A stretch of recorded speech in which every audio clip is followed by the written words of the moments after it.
Special education parents and teachers, give yourself permission to stop doing this next year in special education, inside of your IEPs. Just give yourself permission.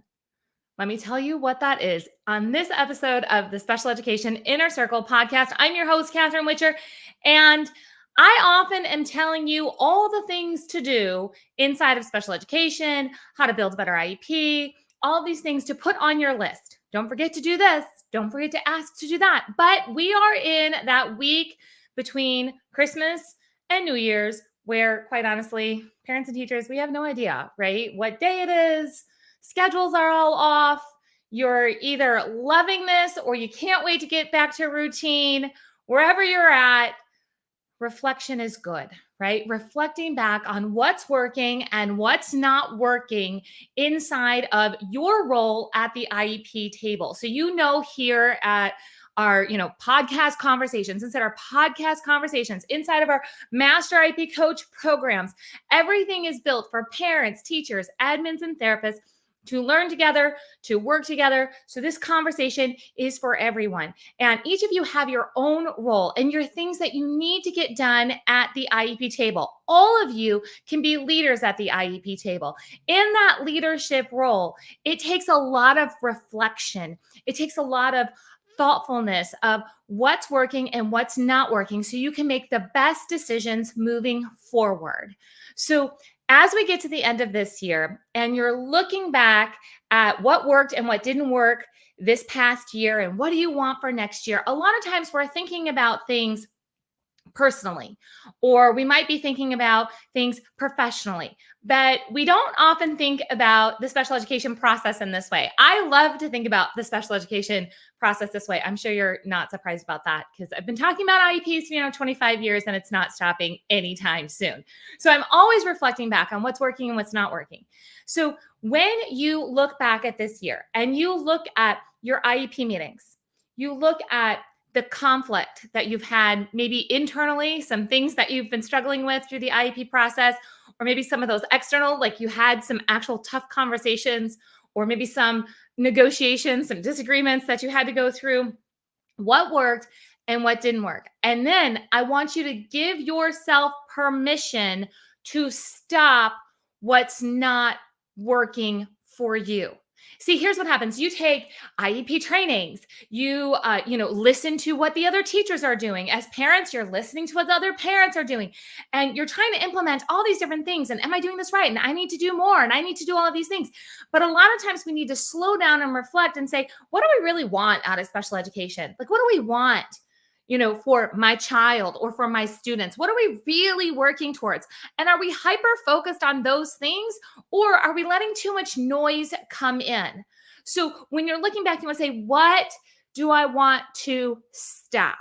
And we talk about this all the time inside of our Master IP Coach mentorship, which is coming up, our first one in a couple of years. In fact, I have not opened the doors to a Master IP Coach mentorship in a couple of years.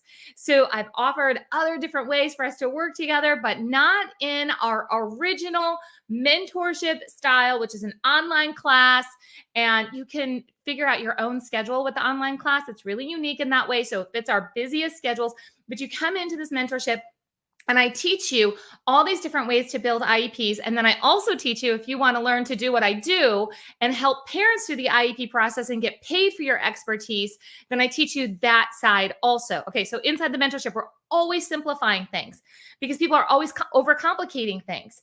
So when we look at what's working, what's not working, and what are we going to stop doing, I'm going to give you some ideas, but I'm not telling you exactly what to stop because you have people telling you all the time, including me. I'm telling you all the time, do this, try this, go this way. But you have to do what's right for you, what's right for you as a parent and your family, what's right for you as a teacher and serving your students. You have to do what's right. So let me give you some ideas of what you might want to stop. You might absolutely decide, starting right now, this minute, going forward, you will never sign a piece of paper that you don't fully understand, and you will never assume that you understand what it is.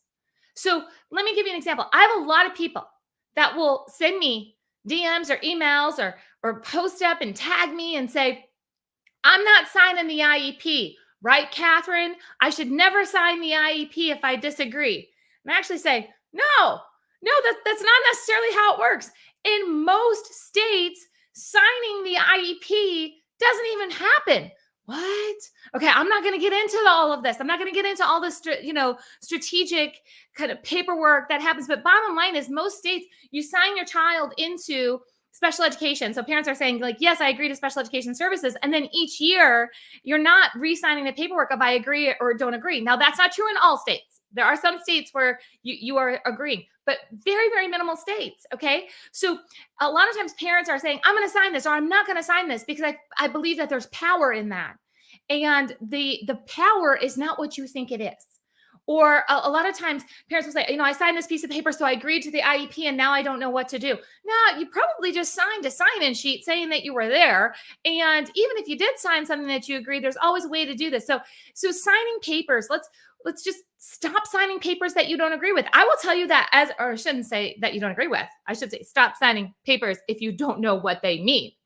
Okay. So as a teacher, my name went on a lot of things. So way back in the day, for those of you that don't know, I was a teacher a long time ago. So I'm special needs sibling, go to school to be a teacher. I think I'm going to solve all the special education problems as a teacher. and for the last 20 years, I've actually been working for you. I've been working for parents and schools and helping you build IEPs in a different way, simplifying things. And so my name, when I was a teacher, would go on a lot of different paperwork. I had no idea. And you're a new teacher. There's a paperwork shuffle happening that had So again, I should have stopped and asked, but I didn't even know to ask. I didn't know I could ask. I just didn't know. I was just really new to the field. So I didn't ask. I didn't say, ooh, like what's my responsibility? Like, my name is on this piece of paper. What's my responsibility? For a teacher, a lot of times it's not us signing the paper, but our name is on the paper, which means that we have some responsibility that we may not fully understand. So you need to make sure that teachers, if your name is on a piece of paper, that you fully understand it. And parents, don't sign papers that you don't fully understand, and don't assume that you fully understand them. Always ask. Just always ask. It's okay. It's okay. Even if you're 100% like, I sign this every year. Just, hey, this is just the sign-in sheet, right? Yeah. Okay. All right. Just making sure. Okay. So that's one idea. One idea. You might say, you know what? You're right. Like, I'm not going to sign any more papers without asking, or have my name on any papers without me asking, because I need to be real clear on the details. So I'm just going to stop doing that. Maybe you're going to do this. Maybe you're going to stop thinking that more volume is more value inside of the IEP. Maybe this is a mindset switch that you need to have. That maybe you've been thinking, we need more goals, we need more services, we need more. Maybe you need some quality over quantity. Maybe we need to switch. Again, more volume inside of that paperwork does not necessarily mean more value. Sit on that just for a minute and think, okay, like, wait, maybe I don't need all of these IEP goals, because when we look at what do we really want to get out of special education, we can get hyper focused on some and make some maximum progress in several of these areas versus a teeny bit of progress in all of these areas. So and a lot of times, if we get focused on some core goals, there's a domino effect. If we get focused on some core activities within therapies or support services inside of school, then there's a domino effect. Because we're doing this, then other things naturally happen within the IEP. So more volume does not mean more value. All right. So let's go. Third one that you might want to stop. I know that I fall into this trap sometimes.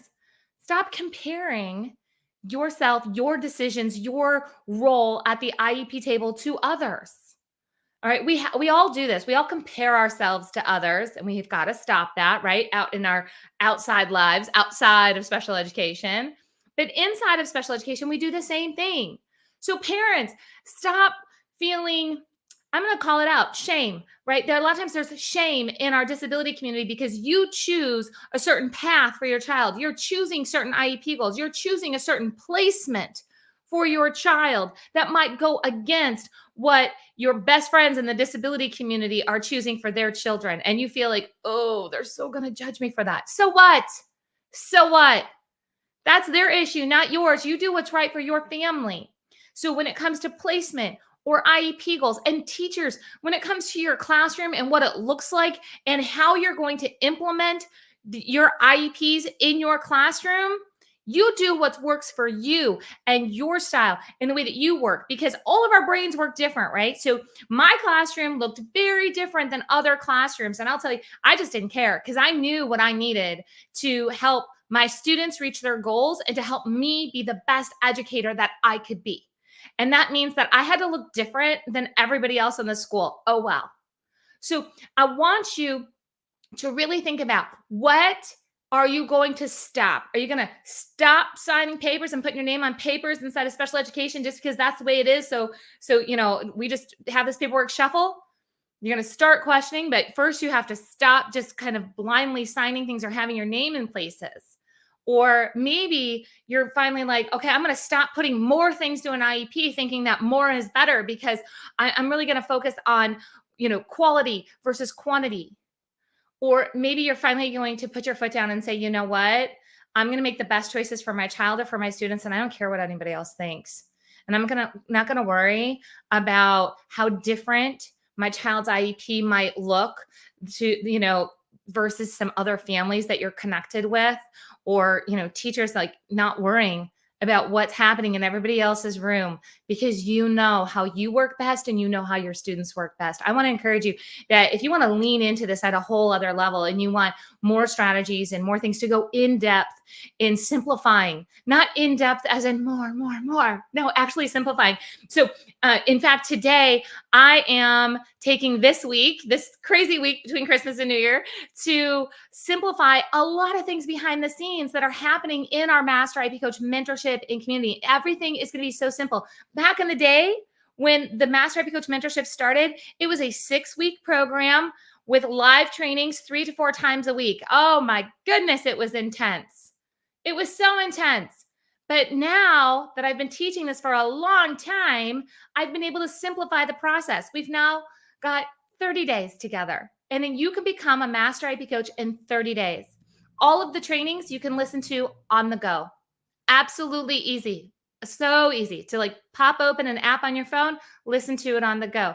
Our live trainings, you can absolutely come to the live trainings or you can watch the replays, whatever works for you. No mandatory attendance. You absolutely get full access with no mandatory attendance to become a Master IEP Coach. So I want to encourage you, if you want to simplify your IEP process, you want to know more things to stop and the right things to start to get more results with less conflict. And maybe you just want all this information for your own IEP table. Or maybe you want to become a Master IEP Coach because you want to learn the business side. You want to learn how to help other people through the process and help them do these things, because we are absolutely in need of more Master IEP Coaches in the community working to help parents through the IEP process. Again, to get more results with less conflict. We always say that we're the idea bringers, solution finders, and team builders at the IEP table. So go to masteriepcoach.com. I'll put the link here and find out all the information about the next mentorship. And if you've got any questions, do not hesitate to reach out. All right, everyone, I'll see you in the new year.